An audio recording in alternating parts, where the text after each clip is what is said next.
মোমবাতি যেমন নিজে জ্বলে সকলকে আলো দেয়, ঠিক তেমনই একটা উদাহরণ হলেন বাবা। ছোটবেলা থেকে যখন যেটা চেয়েছি তখন সেটাই আমার সামনে হাজির করতে চেষ্টা করতেন, যদিও আমি ছোটবেলা থেকে চাইতামই কম। বাবার ছোট ছোট ফিলিংসগুলো উপলব্ধি করতে পারতাম ভীষণভাবে।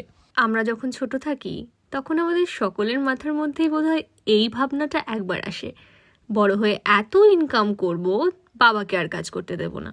বাবা এমন একটা শব্দ যে নিজের লাইফের থেকেও সন্তানের সাকসেসকে বেশি প্রাধান্য দিয়ে থাকেন।